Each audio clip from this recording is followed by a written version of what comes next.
Bom dia, boa tarde, boa noite, pessoal. Professor Cássio, hoje nós vamos falar sobre literatura. E a literatura, do ponto de vista do realismo, né? O realismo no Brasil ocorreu em 1881, desculpe, com a obra do Machado de Assis, né? Memórias Póstumas de Brás Cubas. E é uma obra fantástica, né? Seria interessante que vocês lessem. A mim, de verdade, eu acho que deveria ser uma obra de cabeceira de vocês, né? Para curtir cada capítulo, né? Então, o que é o realismo? O realismo é uma escola literária que ela vem depois do romantismo, e o próprio nome já diz, né? Realismo, é verdade, denúncia da verdade. E o realismo vai trabalhar com a... Nós temos duas vertentes, a bem da verdade, do realismo, né? Nós temos o realismo que vai ocorrer com a obra, como já disse, Memórias Póstumas de Brás Cubas. E nós temos também o naturalismo, que é uma subdivisão do realismo que tem como seu marco a obra O Mulato, de Luiz Azevedo. Uma obra bonita também, né? Interessante. Então, mas o Luiz Azevedo vai ter sua obra famosa mesmo, que talvez um de vocês deve ter lido, que é O Cortiço, né? É uma obra muito bonita, uma obra cheia de personagens. Enquanto Memórias Póstumas de Brás Cubas, nós vamos ter, bem da verdade, uma família aristocrática que vai criar um menino mimado, perverso, parasita, né? Como você quer deixar daqui a pouquinho, a gente já mergulha nas obras. Bom, primeiramente eu quero falar para você o seguinte: Machado de Assis foi o grande escritor desse país, muito influente. Machado de Assis foi um marco na literatura brasileira. Até hoje, é um escritor muito lido. O ano passado, uma escritora, uma crítica literária americana, colocou no TikTok, ela faz um tour pelo vários países, né? Um tour literário, é claro, em que ela indica os livros daqueles países, né? E do que do Brasil, ela escolheu Memórias Póstumas de Brás Cubas, né? De Machado de Assis. Então, se vocês pegarem essa obra, vocês vão ver que o quão importante ela é.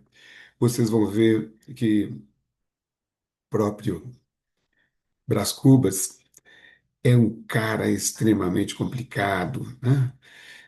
Ele é simplesmente ganancioso, pensa só nele e vai trazer uma gama de questões, né?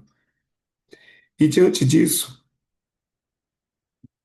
enquanto o Curtiço, o Aloysio Azevedo vai tratar de uma situação mais plural, né? Enquanto o Aloysio Azevedo está tratando das classes menos favorecidas, das classes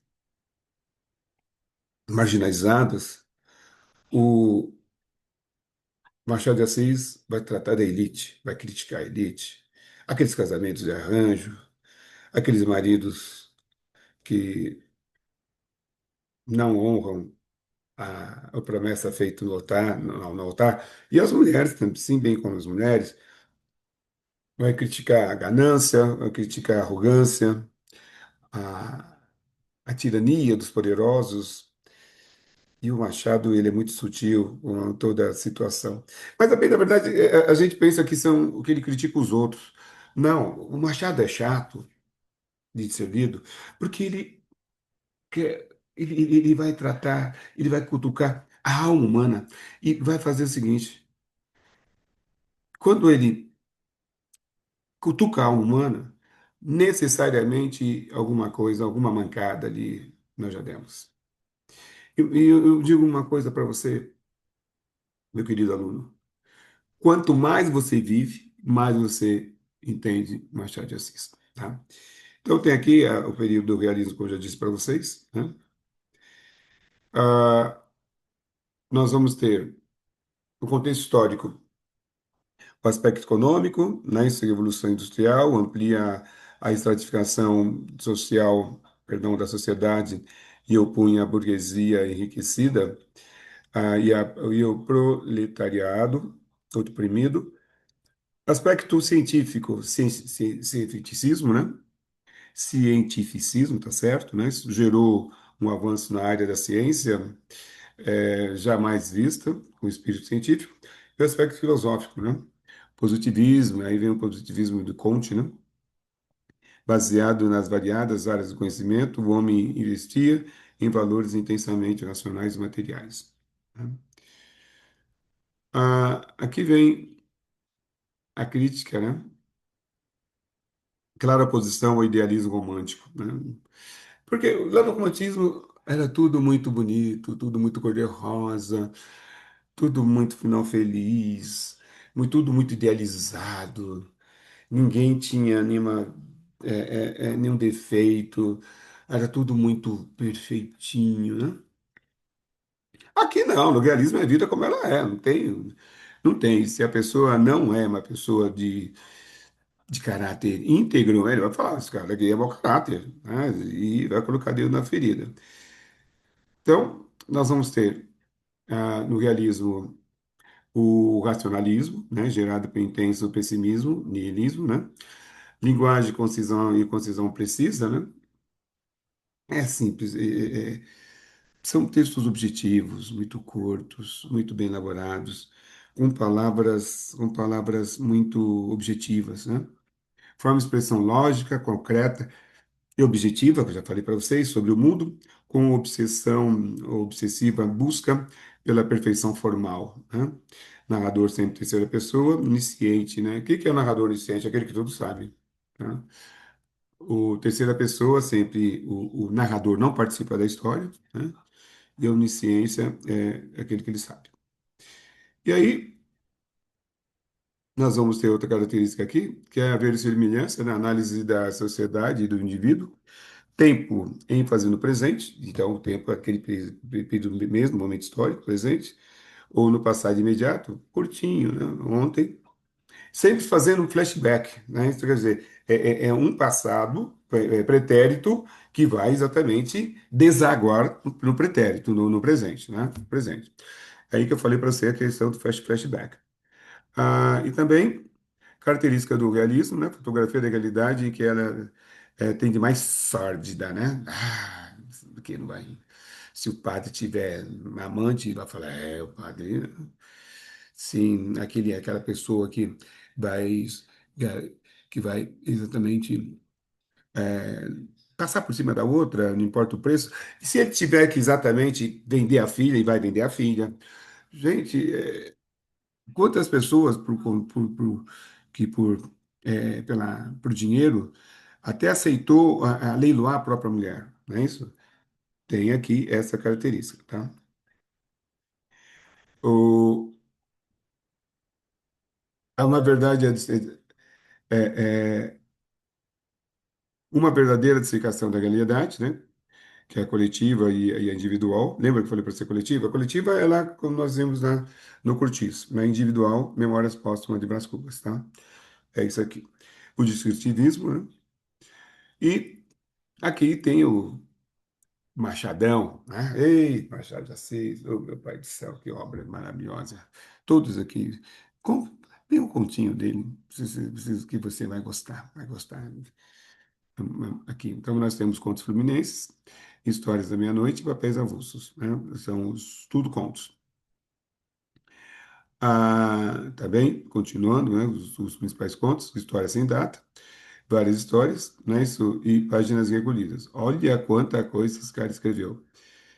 E aí nós temos poesias crisálidas. Bem, na verdade, na poesia não tem tanto destaque assim, não, né? Mas não vamos tirar o valor, pelo amor de Deus. Machado de Assis, ele é mais, é, ele é mais proeminente na prosa, né? Do que na poesia. Aqui vem a primeira fase dele, né? E é bem da verdade, essa fase dele tem uma coisinha de romantismo ainda, né? Uma pegada romântica. Por quê?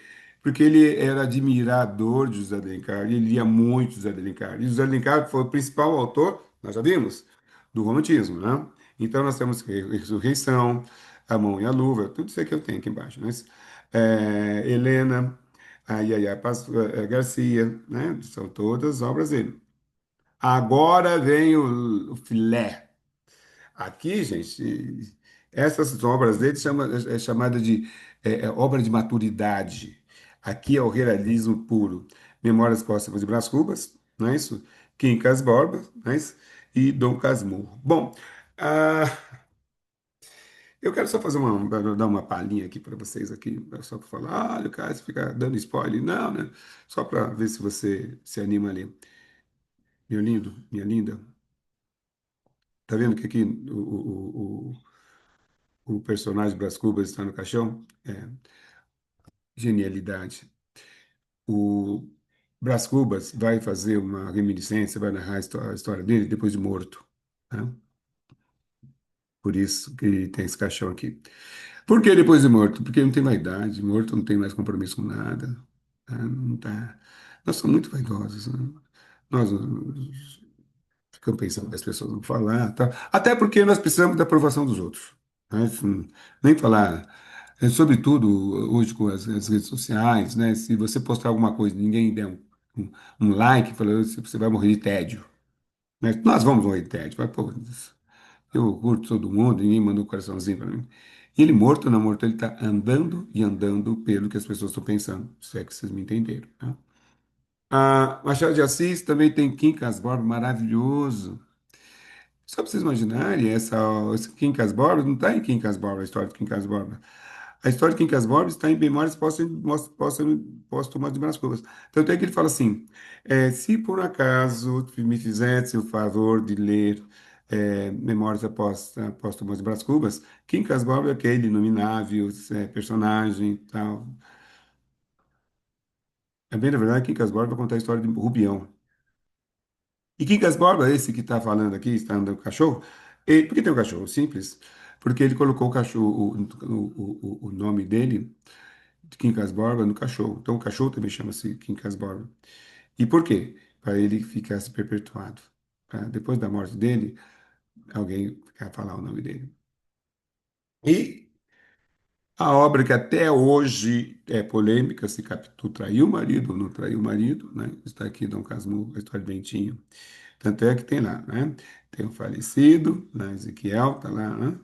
E se vocês observarem, a cara do menininho que estava aqui agarrada à Capitu é igualzinho do Ezequiel e o Bentinho está lá atrás, né? Uma história belíssima, polêmica. E continuando com Machado, gente, aí tem a segunda fase também, né? Nós estamos Esaú e Jacó e temos aqui Memorial de Aires. Bom, a, a segunda fase está aqui, né? Isso dos aspectos temáticos. Seria interessante que todos lessem essas obras, tá? Diante do, das características, lembramos, né, que é importante dizer que o Machado de Assis é realista, certo? E o Aloysio de Azevedo, naturalista. O realista vai trabalhar a questão psicológica, vai trabalhar com a questão é, é, da crítica à burguesia, e o próprio Aloysio de Azevedo vai se debruçar sobre a coletividade né? Isso sobre o trabalhador, sobre o pessoal, o morador de cortiço, né? Sobre os pobres, sobre os operários, que também têm suas mazelas, né? Não é porque ele é coitadinho, né? Não. E o mais legal de tudo é que tanto a natureza humana ela é analisada do ponto de vista de cima, né? É como se ele tivesse fora da sociedade e vendo exatamente a sociedade de cima e diante daquela onisciência, que é a onisciência de sabendo tudo, tá? E vai criticar. E não vai, olha, mas o Cássio, ele e aquele operário, coitadinho, era trabalhador. Não, vai criticar. Se tiver defeito, vai criticar, né? Então, ah, vamos deixar aqui a nossa aula encerrando, né, por aqui, com Machadão, aqui, né? Eu falei para vocês, aqui, né? Ele fala da burguesia, né? Essa hipocrisia, o egoísmo, a vaidade, o jogo de interesses. Ah, meu filho, se tiver de vender a filha para me dar bem, se eu tiver de leiloar minha mulher, deixar que cante minha mulher, como o Zé Cristiano fazia lá lá em Quincas Borba, né? Cadê a mulher do Luciano? Eu esqueci. Daqui a pouco eu lembro o nome da moça lá. Não é isso? Que o Cristiano paga, não é isso? Deixava exatamente que a mulher dele fosse cortejada, né, por Rubião, porque ele queria a grana do Rubião, né? Nossa, quase veio o nome dela aqui. Ah, o adultério concretizado ou só ensaiados. Triângulos amorosos mostrando a falência do casamento. Ah, falência. Certo? Se pegar, por exemplo, a Estela. Estela não, vamos pegar aqui o Machado, deixa eu ver aqui. Ah, Virgília, pronto. Né? Virgília, em Memórias Póstumas de Brás Cubas, ela era casada. A bem, na verdade, ela teve um caso com o próprio Brás Cubas, né? Mas ela era casada, uma mulher que simplesmente tinha uma posição social é, extremamente favorável. Era casado com um político, Lobo Neves, e ela se envolve com Brás Cubas, mas que também era um bom vivant, né? Tinha grana também, Fidal, né? O herdeiro, né? Herdeiro, que é exatamente um retrato do Brasil, né? Que é aquele cara que não construiu nada, mas ele é herdeiro. Turma, vamos ler, tá? Fica aí a dica para vocês e até a próxima. Muito obrigado e continue com a gente. Qualquer dúvida, nos procure lá no colégio. Obrigado. Valeu, turma. Muito obrigado.